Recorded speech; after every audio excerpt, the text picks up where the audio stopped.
নবী পাকের সাহাবা আল্লাহ নবী জলন কদি সাহাবা হযরত ওমর ফারুক রাদিয়াল্লাহু তাআলা আনহু তিনি যখন বিচারে কাঠ গলায় দাঁড়াতেন থর করে কাঁপতেন। সাহাবারা বলতে লাগলেন, ও সাহাবা ওমর, ও মুসলিম জানের দ্বিতীয় খলিফা সাহাবা ওমর, তোমার শরীরটা কেন কাঁপে, তোমার বডিটা কেন কাঁপে? তোমাকে দেখে আমার নবী পাকের বড় বড় সাহাবারা ভয় পায়, থর করে কাঁপে। ও সাহাবা ওমর, তুমি কেন কাঁপো? সাহাবা ওমর বলতে লাগলেন, ও নবী পাকের সাহাবীরা, আমি সাহাবা ওমর আল্লাহ নবীর কাছে শুনেছি, আল্লাহ নবী বললেন, ও সাহাবা ওমর, তোমরা যখন ক্ষমতায় আসবে, এই ক্ষমতায় যদি অপব্যবহার করো, আল্লাহ পাক কিয়ামতের দিন তোমাদের জিহ্বাটা টেনে টেনে টেনে টেনে তোমাদের দৃশ্যময় লম্বা করবে, কারণ এই জিহ্ব দিয়ে বিচার করেছিলেন। ও সাহাবা ওমর, তোমার এই জিহ্বটা দিয়ে জাহান্নামীরা চলাচল করবে। যদি আপনার এই জিহ্বাটা টানা যায়, বলেন তো কি লাগবে নাকি আরাম হবে? মানে সবাই বলেন না, বুঝতে পারেন নাকি? এই জিভটা ধরে যদি দু হাত দিয়ে টানা যায়, টেনে ধরা যায়, আপনি কি জিভ ধরে রাখতে পারবেন? জিভ বেরিয়ে যাবে তো। তো যদি টেনে দৃশ্যময়, মানে আপনার নজর এখান থেকে ফাঁকা জায়গা হলে ঘটপুকুর পার হয়ে যাবে তো, অত দূর লম্বা করা হবে। সাহাবা উমর এটা শুনে ঈমান অনুযায়ী বিশ্বাস করে থরথর করে কাঁপছিলেন। সাহাবা উমর বললেন, ও নবী পাকের সাহাবীরা, আমি উমর ওই দিন থেকে বড় চিন্তায় আছি, আমি উমর ওই দিন থেকে বড় প্রেসারিতে আছি। ও সাহাবারা, আমি উমর ফারুক ওই দিন থেকে যখন কোনো বিচার আসে, আমি সাহাবা উমর আমি বড় ভয় পাই। কিয়ামতের দিন হাসরের ময়দানে আমি সাহাবা উমর আল্লাহর কাছে কি আমার জবাববিহীন করতে হবে। তাই আমি সাহাবা উমর এই দিকটা ভেবে আল্লাহ পাকের দিকে তাকিয়ে সত্য মিথ্যার বিচার করি।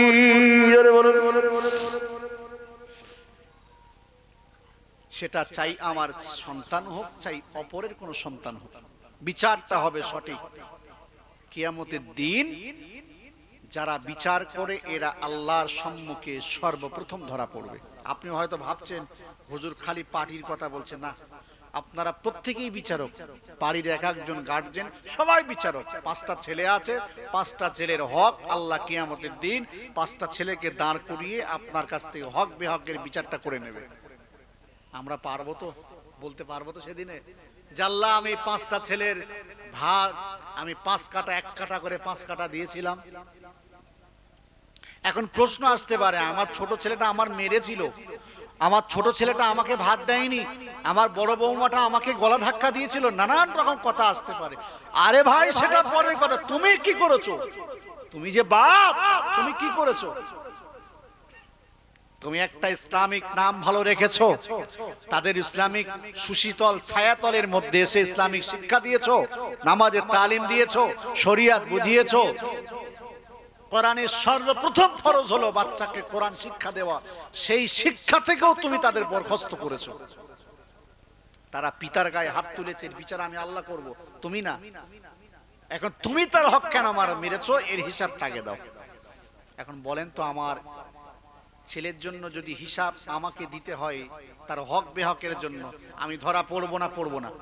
তাহলে আমি তো একটা মেম্বার হয়ে গেলাম, আমি তো বাড়ি একটা বিচারক হয়ে গেলাম, আমারও তো ধরা পড়তে হবে। নবী পাকের সাহাবা জলিল কদর সাহাবা হযরত ওমর রাদিয়াল্লাহু তাআলা আনহু বলেছিলেন, ও সাহাবা কেরামেরা, আমি রাসূলুল্লাহর মুখ থেকে শুনেছি আল্লাহ নবী বলেছেন, তোমরা যেদিন বিচার করবে আল্লাহর দিকে তাকিয়ে বিচার করবে। আমি সাহাবা ওমর ওই দিন থেকে বড় চিন্তায় আছি, আমার জীবন দশায় না জানি কোন বিচারটা আমার ব্যক্তিগত হিসাবে যেন না হয়। জোরে বলুন। বিচার যেন আমার ব্যক্তিগত হিসাবে না হয়, সেটা যেন আল্লাহর কোরআন অনুযায়ী হয়। একজন ছেলেকে পিটিয়ে পিটিয়ে মেরে ফেলেছিল, আমি ইতিহাস বলছি, ঘটনা না, কোরআনের সত্য বাস্তব ইতিহাসটা আপনাদের কাছে তুলে ধরছি। কেন মেরেছে? না, এ ছেলের জন্য আমাকে কিয়ামতের দিন জবাব দিতে হবে। এখন আমাদের ছেলে যদি জেনা করে আমরা কি করব বলেন তো? আগে দেখবো ঘুষখোর, সুদখোর, জেনাখোর, বেবিচারখোর কারা আছে, কারা হক বেহক বোঝে না, কারা সুদ ঘুষ বোঝে না, তাদের হাতকে আমরা শক্ত করে, যাতে আমার ছেলেটা বাঁচে, যেভাবেই হোক আমার ছেলেটাকে বাঁচাতে হবে। ভাই, আজকে আপনি আপনার ছেলেকে ইচ্ছাকৃতভাবে জোর জবরদস্তি করে বাঁচালেন, 2 সপ্তাহ পরে, 1 সপ্তাহ পরে আপনি মারা গেলেন, কবরে ছাড় পাবেন তো? তাহলে আপনি কাকে বাঁচালেন? ওই ছেলে তো কিয়ামতের দিন আপনার বিরুদ্ধে আল্লাহর কাছে মামলা দায়ের করবে। আল্লাহ, আমি না হয় জেনা করেছিলাম, আমার বাপ তো আমাকে সাপোর্ট করেছে, আমার বাপ তো আমাকে জাহান্নামের রাস্তা ক্লিয়ার করেছে। যদি কোরআনের আইন অনুযায়ী আমার বাপ আমার বিচার করত, আল্লাহ এই দিনে এই সময় আপনার বিচারটা করতে হতো না। তাহলে ধরা পড়বে কে? হ্যাঁ, তাহলে বাপ নিজের সন্তানের হক বেহকের জন্য ধরা পড়বে। তাই আল্লাহ পাক বললেন, ও আমার বান্দারা তোমরা হিংসা মুক্ত জীবন করো, ও আমার বান্দারা তোমরা হিংসা মুক্ত জীবন করো, আদতটা তৈরি করো, বেশি বেশি করে আমল করো, আল্লাহ পাকের নৈকট্য লাভ করো। আমার আল্লাহ পাক তোমাদের জীবনের যত গোনা আছে, পাগার পাগার পাগার পাগার গোনাগুলো আমার আল্লাহ মাফ করে দেবেন। জোরে বলুন। হিংসা মুক্ত সমাজ গঠনের চেষ্টা করতে হবে। আজ আমাদের সমাজে বহুত সংগঠন আছে, জানেন, আমি পশ্চিম বাংলায় বিভিন্ন জায়গায়, পশ্চিম বাংলার বাইরেও আল্লাহ নিয়ে গেছে, আমি শুধু আপনাদের বোঝানোর জন্য কথাটা বলছি, কিন্তু আমি কোন সংগঠনে যুক্ত না। কেন? ওইসব সংগঠনে এতিমদেরকে সাহায্য করা হয়, অসহায়দেরকে সাহায্য করা হয়, যাদের বিয়ে হয় না, যারা অসুস্থ হসপিটালে ভর্তি আছে তাদেরকে সাহায্য করা হয়, মানে এই সব নিয়ে একটা সংগঠন। আমি আজও পর্যন্ত কোন সংগঠনের সাথে যুক্ত না। না, আমি দেখব যে সংগঠনটা আমার মনের মতো হবে, যে সংগঠনটায় কাজ হবে, ইসলামের উপকার হবে, সমাজের মানুষ সচেতন হবে, সমাজের ভালো কোনো কাজ হবে, আমি জানতে পারবো, বুঝতে পারবো, তবে সেই সংগঠনে যুক্ত হব। বুঝতে পারলেন না? তাই সমাজে সংগঠন শুধু করলে হবে না, এই সমাজে সংগঠন করতে গেলে আপনাকে সমাজ সচেতনের ডাক দিতে হবে। কথা বলেন ঠিক কিনা? আল্লাহ পাক কোরআন শরীফের মধ্যে বললেন, ইয়া আইয়ুহাল্লাযীনা আমানু উসজুদু ওয়া আবুদু রাব্বাকুম ওয়া ফাআলুল খায়রা লাআল্লাকুম তুফলিহুন। বান্দা, তোমরা নামাজের ভিতরে রুকু আর সিজদা আর রুকুতে বেশি বেশি সময় দাও। ও আমার বান্দারা, তোমরা যখন নামাজের ভিতরে রুকু আর সিজদাতে সময় দেবে, আমি আল্লাহ পাক তোমাদের উপরে আমার আরিশান দরবার থেকে রহমত বর্ষণ করব। জানে বলুন ভাই, আস্তে একটু তাকবীর দেন না, নারী তাকবীর। আর জোরে দিলে অসুবিধা হয়, আস্তে করে দেন, নারী তাকবীর, নারে তাকবীর। ভাইকে নিয়ে যান, সাইডে নিয়ে যান, জায়গা সংক্ষিপ্ত, সাইড থেকে নিয়ে যান। আলহামদুলিল্লাহ, ভাই এসেছে, আপনাদের আর কোনো চিন্তা নেই, আছে? যেহেতু প্রধান বক্তা এসে গেছে, মানে আপনাদের চিন্তা নেই। হ্যাঁ, কিছু সময় পরে আসবেন, একটু ধৈর্য ধরেন, ধৈর্যের পরিচয় দেন, আলোচনা শুনবেন। ভাই বিভিন্ন বাংলার প্রান্তে প্রান্তে আলোচনা করে বেড়ায়, আলহামদুলিল্লাহ আপনারা শুনবেন। তো যে কথা বলছিলাম, আল্লাহ কোরআনের মধ্যে এই নামাজের ভিতরে রুকু আর সিজদায় সময় দিতে কেন বলেছে? আপনারা দেখবেন, আমি বেশিরভাগ বয়স্ক মানুষদের মুখে আমার শোনা, বলে বাবা হাঁটুতে খুব ব্যথা, বলে না? বলে তো, বাবা কোমরে খুব ব্যথা। শুনেছেন না শুনেন? এই হাঁটু কোমরে ব্যথা হবে, এটা আমার আল্লাহ কিন্তু জানেন আগে থেকে। তাই বান্দাকে সতর্ক করেছে, তোমরা রুকু আর সিজদায় যখন বেশি বেশি করে সময় দেবে, আমি আল্লাহ একদিক দিয়ে তোমার উপরে রহমত বর্ষণ করব, অপর দিক দিয়ে তোমার শরীরটা সুস্থ থাকবে। জোরে বলুন। নামাজ শুধু আমল আর নামাজ শুধু নেকির জন্য না। একদিকে আছে নামাজ, আল্লাহ পাকের আদেশ, আল্লাহ পাকের হুকুম আহকাম, অপর দিকে আছে আপনার নেকি, তার অপর দিকে আছে আপনার সুস্থতা। জোরে বলুন। যার নামাজ যত সুস্থতায় হয়, যার নামাজ সুষ্ঠুভাবে হয়, যার নামাজ সময় দিয়ে হয়, দেখবেন তার শরীরটা অনেকটাই সুস্থ আছে। আর যার নামাজের মধ্যে কোনো আদব নেই, যার নামাজের মধ্যে কোনো তাহকিক নেই, যার নামাজের মধ্যে কোনো দৃঢ়তা নেই, যার নামাজের মধ্যে আল্লাহর প্রতি কোনো মহব্বত নেই, তার নামাজ পড়া আর না পড়া সমান। যার মনে হয় ভাই আমার সময় নেই, সময় খুবই সংক্ষিপ্ত, তোর জন্য নামাজই নেই, আর যদি বলে ভাই একটু তাড়া আছে, তাহলে ভাই নামাজটা একটু কম পড়ো, কিন্তু যতটুকু নামাজ পড়বে এই নামাজ ততটুকু যেন আল্লাহ সন্তুষ্টর জন্য হয়। যতক্ষণ নামাজ পড়বে কাজের প্রতি কোনো ধ্যান তোমার থাকবে না, আর যদি ধ্যান এসে যায় তাহলে নামাজ সঙ্গে সঙ্গে কি হবে বলেন, টুট যাবে। আল্লাহ বলছেন ফাদকুরুনি আযকুরুকুম, তোমরা আমি আল্লাহ আমার ইবাদত করবে আর আমি আল্লাহ তোমাদের ইবাদত করব। জোরে বলুন। আল্লাহর ইবাদত আমরা নামাজ পড়ছি, রোজা রাখছি, হজ করছি, যাকাত দিচ্ছি, জিকির করছি, সালাম দিচ্ছি, দোয়া করছি, আল্লাহ আমাদের ইবাদত করবে মানে আল্লাহ আমাদেরকে স্মরণ করবে। জোরে বলুন। তার স্মরণের মধ্যে আমরা যত সময় থাকবো তত সময় কিন্তু এক শ্রেণীর ফেরেশতা আছে যারা অনলি শুধু নেকি লিপিবদ্ধ করতে থাকেন। জোরে বলুন। শুকরিয়া আদায় করি, বলি আলহামদুলিল্লাহ। আরেকটি বার মোহাব্বতের সঙ্গে বলি আলহামদুলিল্লাহ। প্রিয় নবী সাল্লাল্লাহু আলাইহি ওয়াসাল্লামের মাজার অনুকূলে মুকদ্দাসে অসংখ্য দরুদ ও সালাম বর্ষিত হোক, বলি আল্লাহুম্মা আমিন। পবিত্র কোরআন মাজিদ থেকে একটি আয়াতে কারিমা আমি তেলাওয়াত করেছি। রাসূলুল্লাহর জবানিতে বলা একটি হাদিসের ছোট্ট টুকরা আপনাদের সম্মুখে পেশ করেছি। আপনারা দোয়া করেন, আমি আল্লাহর কাছে আশাবাদী আমার নাপাক জবান দিয়ে এর উপরে দুটি কথা আল্লাহ আলোচনা করার সুযোগ তৌফিক আমাকে দান করুক, বলুন আল্লাহুম্মা আমিন। ভূমিকা বেশি নয়, শুধু আপনাদেরকে নিয়ে এতটুকু বলতে চাই যে এই যে মাহফিল, এই মাহফিলটা রাসূলুল্লাহকে কেন্দ্র করে, কারণ গোটা বিশ্ব জগতে তাম পৃথিবীতে এটা কেউ জানতো না, কেবল আমার রাসূলুল্লাহ থেকে সবাই শিখেছেন, জেনেছেন, বুঝেছেন। তাহলে আমরা জানি নবী পাকের যুগে সাহাবায়ে কেরামদেরকে নিয়ে নবী আলোচনা করতেন, সাহাবারা আলোচনা শুনতেন, এবং এই আলোচনা শোনার সময় নবী একটা বিষয় বারবার সাহাবাদেরকে বলতেন, সাহাবীরা তোমাদের আদব আখলাক চরিত্রটা যেন সংশোধনের রাস্তায় আসে। যদি চরিত্র ভালো হয়, আখলাক ভালো হয়, ব্যবহার ভালো হয়, তোমাদের মধ্যে আদব পয়দা নাই, তাহলে তোমরা বুঝে নেবে তোমাদের শিক্ষা, তোমাদের সমাজ, তোমাদের উন্নতি সবকিছু আস্তে আস্তে উন্নতির দিকে রূপ দিচ্ছে। জোরে বলুন। আজকে আমি বাংলার বিভিন্ন প্রান্তে প্রান্তে গিয়ে দেখেছি আমাদের আদবের বড় অভাব। আমি এখন হুগলিতে থাকি, মানে আমরা একটা জায়গায় যদি বেশ কিছু সময় অবস্থান করি, আল্লাহ সেই জায়গার মানে সেই আশেপাশের মানে মানুষদের ব্যবহার, আচার আচরণ আমাদের কম বেশি আল্লাহ জানিয়ে দেয়। এটা আল্লাহর কুদরতি ক্ষমতা। শুধু আমি একা যে জানি এতটুকু নয়, এখানে শেষ না, আরো অনেকে আছে তারাও বুঝতে পারে। আর যেখানে একটু বেশি সময় থাকা হয় সেখানে তো আরো সময় দিয়ে বোঝা যায়।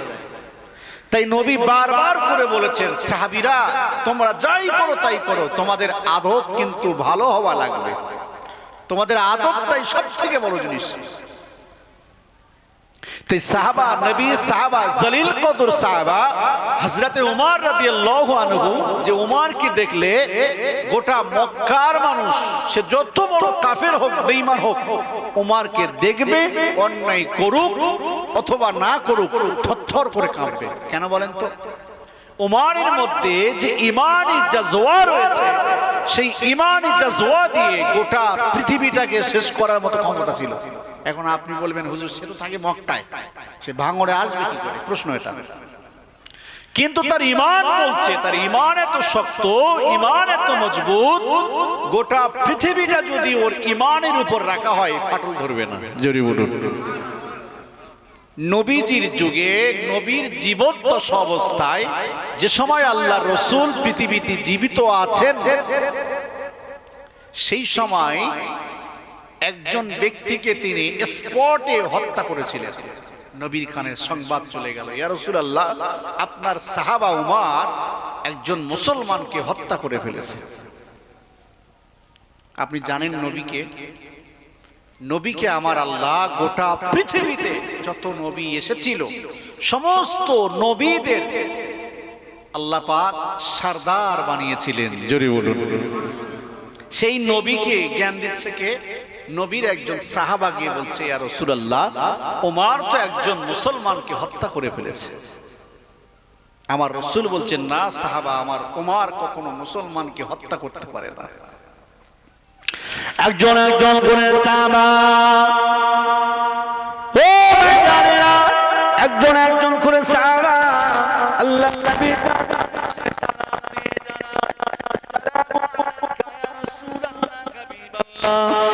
আপনার সাহাবা উমর রাগে রাগান্বিত হয়ে একজন মুসলমানকে হত্যা করে ফেলেছে। হুজুর, এই বিচার আপনাকে করতে হবে। আল্লাহ নবী বললেন, সাহাবারা, ও সাহাবীরা, আমি রাসূলুল্লাহ জানিয়ে দিলাম, আমার সাহাবা উমর জীবনে কখনো কোনো মুসলমানকে হত্যা করতে পারে না। আল্লাহ নবীর কাছে সংবাদ পৌঁছে গেল, ইয়া রাসূলুল্লাহ, হাবিবাল্লাহ, ইয়া রাসূলুল্লাহ, হাবিবাল্লাহ, হুজুর আপনি বিশ্বাস করছেন না, বলুন কোন সাহাবীর কাছে আপনি জিজ্ঞাসা করবেন। আল্লাহ নবী সেখানে গিয়ে সাহাবীদেরকে বললেন, ও সাহাবীরা, আমি রাসূলুল্লাহ জানিয়ে দিলাম, যে ব্যক্তিটাকে আমার ওমর হত্যা করেছে, আমি রাসূলুল্লাহ না দেখে বলেছি, আমার সাহাবা ওমর কখনো কোনো মুসলমানকে হত্যা করতে পারে না। কারণ যেই দিনে হযরত ওমর আমাকে হত্যার জন্য আসছিল, আল্লাহ পাক আমাকে জানিয়ে দিলেন, ফেরেশতা জিবরাইল এসে বললেন, ইয়া রাসূলুল্লাহ, হাবিবাল্লাহ, ও আল্লাহ নবী, আপনি চিন্তা করবেন না, ওমর আসছে, আপনার হাতে হাত দি কলেমা পড়ে মুসলমান হয়ে যাবে। জোরে বলুন। তাই উমর আমার সিনায় জড়িয়ে যা কেঁদেছিল, ওর কান্না থেকে একটা সুগন্ধ আসছিল। ওই সুগন্ধে আমি ভেবে নিয়েছি, এই যা ঈমান এনেছে, এর ঈমানের যে পাওয়ার কতটা হবে। তাই আমি রাসূল আমার পাশে উমর বসে বসে ইহুদিদেরকে মারার, হত্যা করার হুমকি দেয় আমার পাশে বসে। যে উমরের এত ঈমান জাজওয়া, এরপরেও রাগের কারণে আমার সামনে সে একজনকে হত্যা করবে বলছে। ভালো করে বুঝুন, ওস্তাদ যদি আমার পাশে বসে থাকে আর আমি তার সামনে যদি একজন বাচ্চাকে হোক, যাকে হোক, বলে একটা চড় মারবো তোকে, ধরুন আমার ছাত্র, আমার মাদ্রাসা ছাত্ররা পড়ে, এখন ওস্তাদ আমার পাশে বসে আছে, কেমন পড়াশোনা হচ্ছে দেখতে গেছে, এখন আমি ওস্তাদের সামনে কি তাদের মারতে পারবো? আপনাদের কি মনে হয়? বিয়াদবি হয়ে যাবে। তাহলে উমর নবীর পাশে দাঁড়িয়ে আর একজন ইহুদিকে হত্যা করা হুমকি দেয় কিভাবে? এটা হচ্ছে ভালোবাসা। যদি আপনি বলেন প্রমাণ কি আছে, হযরতে ওমর রাদিয়াল্লাহু তাআলা আনহু এই রাগের উপরে বহুত আয়াত তার সমর্থনে নাজিল হয়েছে। জোরে বলুন। একাধিক আয়াত রয়েছে, যে আয়াতগুলো নাজিল হওয়ার সাথে সাথে নবীজি কোন সময় ছিল ঘুমিয়ে, আবার কোন সময় ছিল সচেতন চেতনা। শোনার সাথে সাথে নবী চোখের পানি ছেড়ে কাঁদছিলেন, আল্লাহ তুমি তার রাগটাকে কবুল করে নিয়েছো। জোরে বলুন। তাহলে সেই ওমর ফারুক যাকে হত্যা করেছিল, এটা মুসলমান ছিল না। আমার নবী পাকের দরবারে একজন সাহাবা এসে বললেন, ইয়া রাসূলুল্লাহ, হাবিবাল্লাহ, হুজুর আপনার এই সাহাবা থেকে আপনি সাবধান হয়ে যাবেন। আল্লাহ নবী বললেন, কেন? ইয়া রাসূলুল্লাহ, হাবিবাল্লাহ, হুজুর আপনার কাছ থেকে একটা কথা শুনে আর আবু জেহেলের কাজে লাগিয়ে দেয়। আল্লাহ নবী সাহাবাকে দেখে বললেন, ও বাবা সাহাবা, আমি রাসূলুল্লাহ জানিয়ে দিলাম, তোমরা এই ব্যবহারগুলো করবে না। আমি রাসূল রাসূলুল্লাহ পছন্দ করি না, কে যে মুসলমান, কে যে বেঈমান, কে যে কাফের, কে যে মুনাফিক, আমি রাসূলুল্লাহ আমার জানার ক্ষমতাটা আল্লাহ দিয়েছেন। জোরে বলুন। ক্ষমতা দেনেওয়ালা মালিক কে? আল্লাহ। আমরা যখন মুনাফিকদেরকে দেখি না, যে পদ্ধতিগুলো আছে মুনাফিক চিনবার, আমরা চিনতে পেরে তার দিকে একটু দেখি, ছাই রাসূলুল্লাহ এর কথা বলেছিল, কোন ওয়াক্তের নামাজ পড়বে না কিন্তু মাগরিবের নামাজটা ছাড়বে না। মুনাফিক মাগরিবের নামাজটা ও পড়তে চায়, এর কারণ কি বলেন তো? বলতে পারবেন কারণ কি হতে পারে? আপনাদের সাধারণ জ্ঞানে বলেন না, কি হতে পারে মাগরিবের নামাজটা ও কেন পড়বে?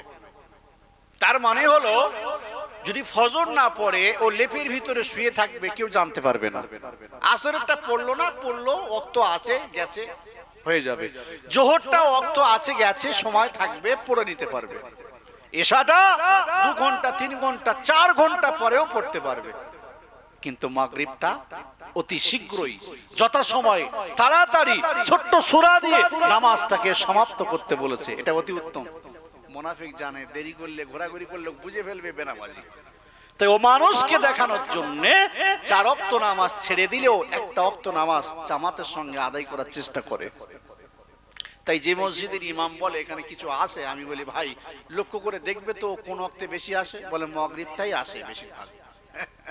মানে ধরা পড়ে গেছে, মুনাফিক তো মাগরিবের নামাজ পড়বেই। আল্লাহ নবী সাহাবাকে বললেন, ও আমার সাহাবা তুমি, আমি রাসূলুল্লাহ, আমাকে মুনাফিক চেনাতে শোনা। আল্লাহ নবী সাহাবা ওই দিন থেকে লাগানো ভেজানোটা বন্ধ করে দিল। আল্লাহ নবী সাহাবায়ে কেরামদেরকে বললেন, ও আমার সাহাবারা, আমি রাসূলুল্লাহ জানিয়ে দিলাম, তোমরা যে আমাকে মহব্বত করো, তোমরা যে আমাকে প্যার করো, তোমরা যে আমাকে ভালোবাসো, আমি রাসূলুল্লাহ জানিয়ে দিলাম, তোমরা তোমাদের আদবটাকে ভালো করো। আদব যার মধ্যে থাকবে, যার মধ্যে আদব থাকবে, আদর্শ থাকবে, আমি রাসূলুল্লাহ জানিয়ে দিলাম, ও ইবাদত করার সাথে সাথে আমার আল্লাহ পাক ওর জীবনের সমস্ত পাহাড় গুনাহগুলোকে আমার আল্লাহ মাফ করে দেয়। জোরে বলুন। একটা কথা আছে না, বলে কথায় বিষ আর কথায় নির্বিষ, বলে তো, বা নির্বিষই ধরেন না, বলে তো। এই যার কথাবার্তা খারাপ, মানুষ শুধু তা থেকে ব্যথা পেয়ে সরে আসে তা না, আল্লাহর ফেরেশতারা পর্যন্ত তার জন্য বদদোয়া করে। কেন? শিক্ষা ছিল ইবলিসের মধ্যে, যিনি মুআল্লিমুল মালাইকা হবার সুযোগ পেয়েছিলেন, যার কথা শুনে, যার আয়াত শুনে ফেরেশতারা পর্যন্ত আমলে লিপ্ত হতো। মানে আজাজিল বলে দিত, ফেরেশতারা ওই অনুযায়ী আমল করে আল্লাহর নৈকট্য লাভ করত। তাহলে সে কি যাইতাই শিক্ষা? কথা বলেন না কেন? মানে আমাদের যা শিক্ষা, 5টা মানুষকে বোঝানোর মতো যোগ্যতা আমাদের নেই, কিন্তু তার আল্লাহ পাক এমন জ্ঞান দান করেছিল, সেই যুগে যত ফেরেশতা ছিল সমস্ত ফেরেশতাদের উস্তাদ শিক্ষক করে আল্লাহ তাকে মর্যাদা দিয়েছিল। জোরে বলুন। সেই মর্যাদায় বসে যখন সেই সম্মানটা পেয়ে গেল, তখন আল্লাহর হুকুমের অস্বীকার করতে লাগলো, অহংকার সৃষ্টি হয়ে গেল।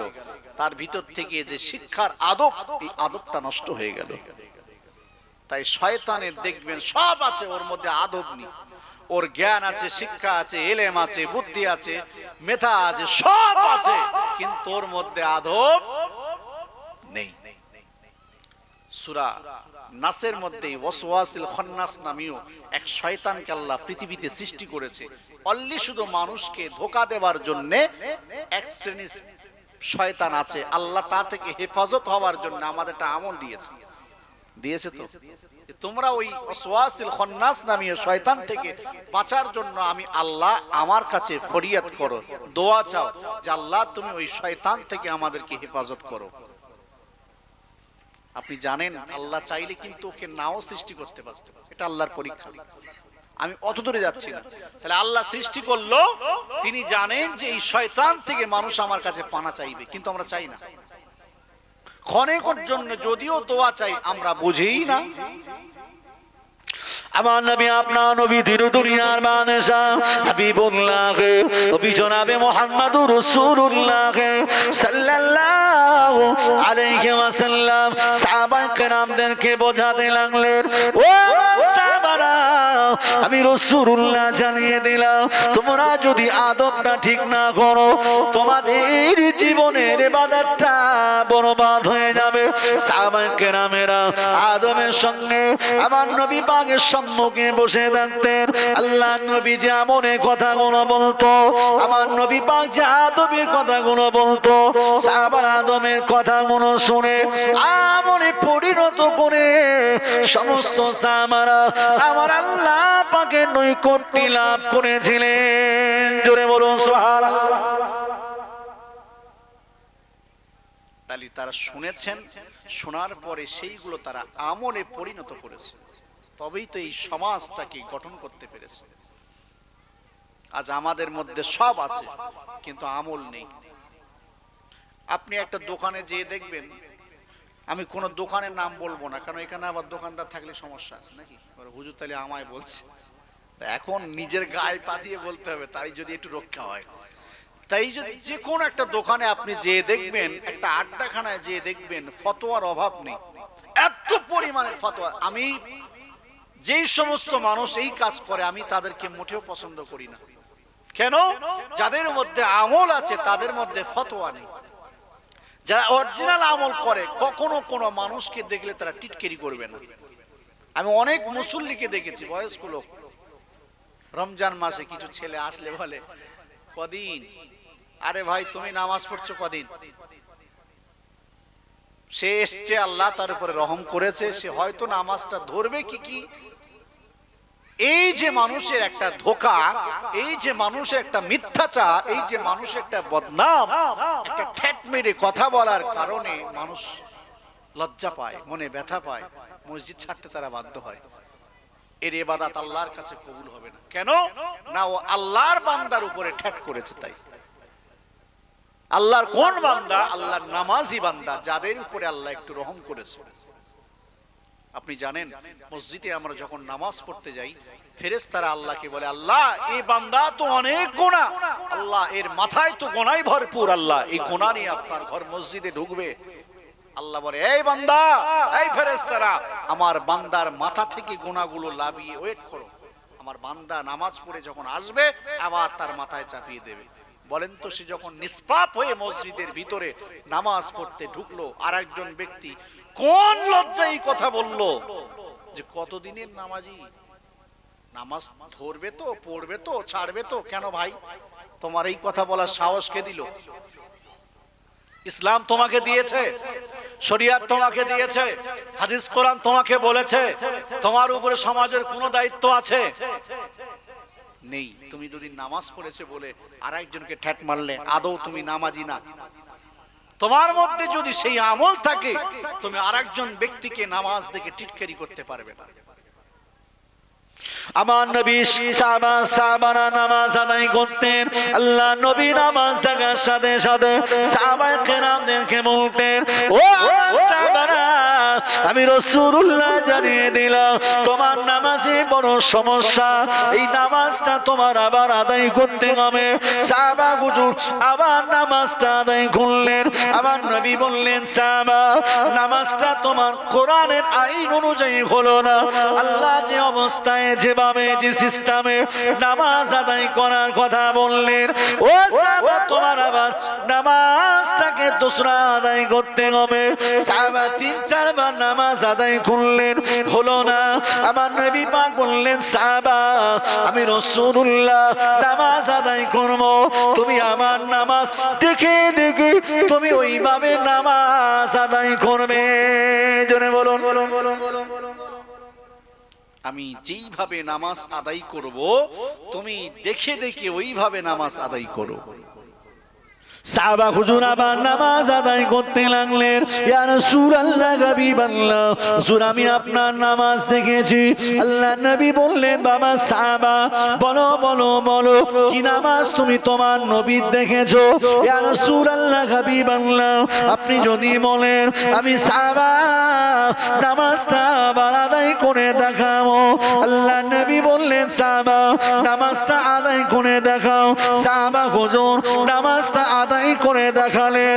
আল্লাহ নবী বললেন, সাহাবা তোমার নামাজটা আল্লাহ শহীদ দরবারে কবুল হয়ে গেছে।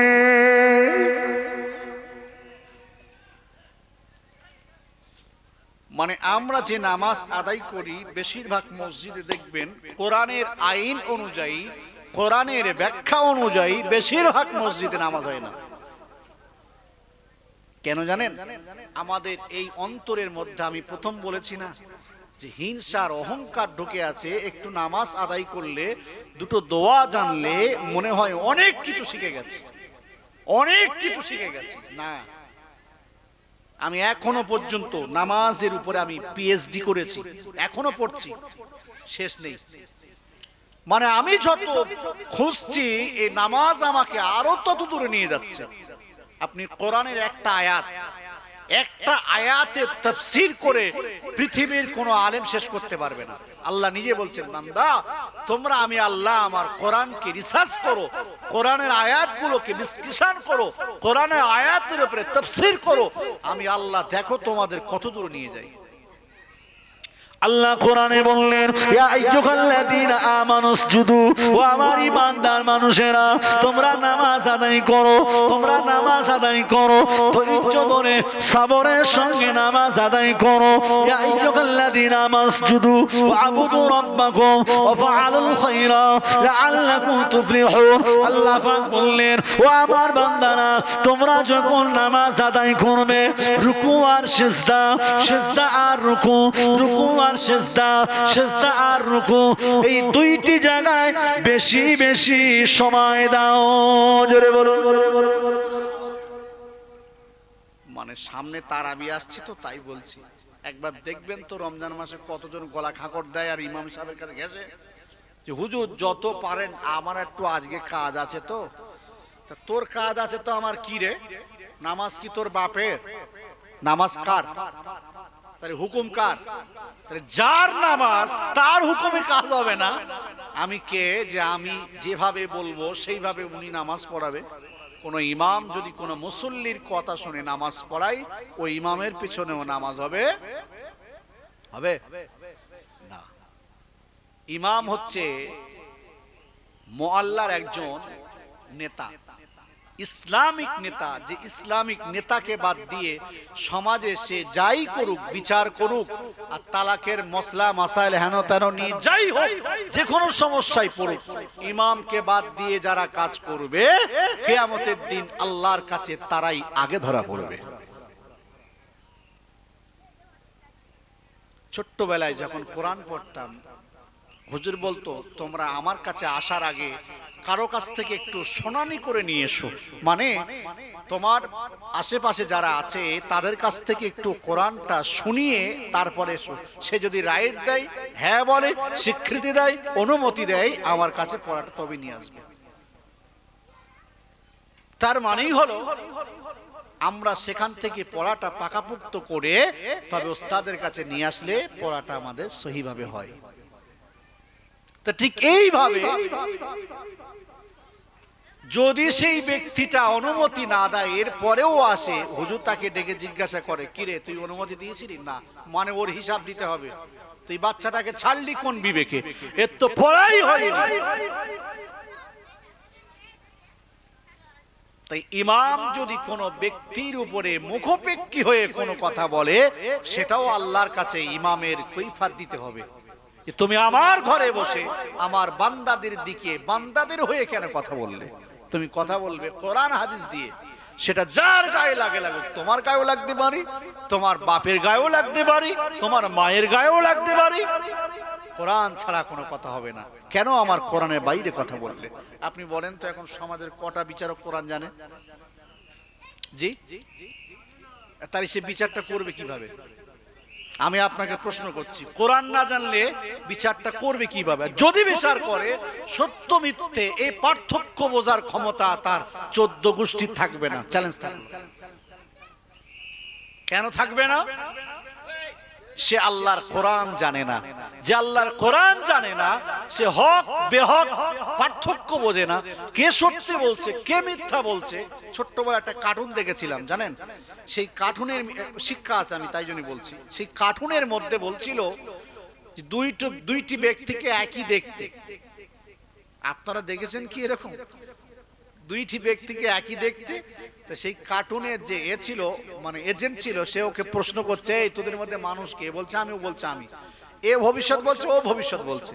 হঠাৎ করে সেই মাস্টার মাইন্ড বলছে, এই বোতলের মধ্যে যে ঢুকতে পারবে সেই মানুষ, আর যে ঢুকতে পারবে না সে মানুষ নয়।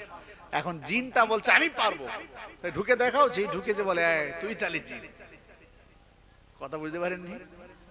তাহলে দুইটা মানুষ আপনার কাছে গেল, ভাই অমুক আমাকে গালি দিয়েছে, অমুক আমাকে সম্পদ মেরে খেয়েছে, অমুক আমাকে এই খেচাখিস্তি দিয়েছে। এখন আপনি তো জানেন না আদৌ সে বলেছে কিনা। এই সত্য মিথ্যের পার্থক্যটা আপনাকে জানা লাগবে। যদি জানেন তাহলে আপনার জন্য বিচার করাটা অপরিহার্য, আর যদি না জানেন বিচার আপনার জন্য হারাম হারাম হারাম। আমি আজকে তাই কারো কাছে কোনোদিন বিচারের জন্য যাই না। তো এসো পেশো যাই, যাক, তোদের বিচার করার যদি ক্ষমতা থাকে তো করবি, কিছুই তো নেই, বিচারটা করবি কি দিয়ে?